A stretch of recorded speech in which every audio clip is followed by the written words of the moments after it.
వినూత్న నిరసన కార్యక్రమాన్ని జరిపింది. పెట్రోల్ డీజిల్ ధరల పెరుగుదలకు వ్యతిరేకంగా సుడా చైర్మన్ కోమటిరెడ్డి నరేందర్ రెడ్డి తన నివాసం నుండి ఎడ్ల బండిపై సుడా కార్యాలయానికి చేరుకుని నిరసన వ్యక్తం చేశారు.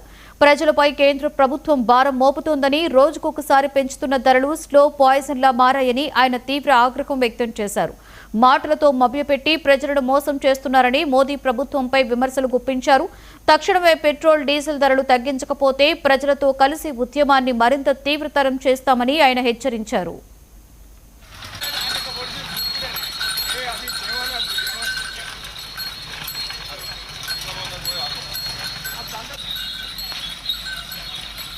కేంద్ర ప్రభుత్వం గత వారం రోజులుగా సామాన్యుడి నడ్డి విరిచే విధంగా పెట్రోల్ డీజిల్ ధరలు అడ్డగోలుగా పెంచుతూ మరి స్లో పాయిజన్ లాగా ఒక్కసారి 2 రూపాయలు, ఒకసారి 80 పైసలు, ఒకసారి 83 పైసలు, ఇట్లా మరి ఒక్కసారి పెంచితే ప్రజల్లో వ్యతిరేకత వస్తుందని చెప్పి కుట్రపూరితంగా 2 రోజులకోసారి 3 రోజులకోసారి మరి పెంచుకుంటూ ఇవాళ సామాన్యుడు నడ్డి విరిచే కార్యక్రమం చేపట్టినటువంటి భారతీయ జనతా పార్టీ కేంద్ర ప్రభుత్వాన్ని మేము ఈరోజు ఈ నిరసన ద్వారా దాదాపు నా ఇంటి నుంచి సుడా కార్యాలయానికి 3 కిలోమీటర్లు ఎడ్ల బండి మీద ఈరోజు రావడం జరిగింది.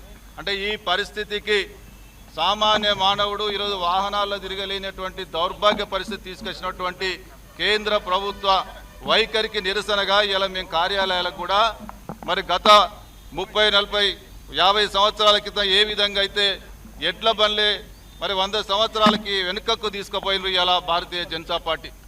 కేంద్ర ప్రభుత్వం గత వారం రోజులుగా సామాన్యుడి నడ్డి విరిచే విధంగా పెట్రోల్ డీజిల్ ధరలు అడ్డగోలుగా పెంచుతూ మరి స్లో పాయిజన్ లాగా ఒక్కసారి 2 రూపాయలు, ఒకసారి 80 పైసలు, ఒకసారి 83 పైసలు, ఇట్లా మరి ఒక్కసారి పెంచితే ప్రజల్లో వ్యతిరేకత వస్తుందని చెప్పి కుట్రపూరితంగా 2 రోజులకోసారి 3 రోజులకోసారి మరి పెంచుకుంటూ ఇవాళ సామాన్యుడు నడ్డి విరిచే కార్యక్రమం చేపట్టినటువంటి భారతీయ జనతా పార్టీ కేంద్ర ప్రభుత్వాన్ని మేము ఈరోజు ఈ నిరసన ద్వారా దాదాపు నా ఇంటి నుంచి సుడా కార్యాలయానికి 3 కిలోమీటర్లు ఎడ్ల బండి మీద ఈరోజు రావడం జరిగింది.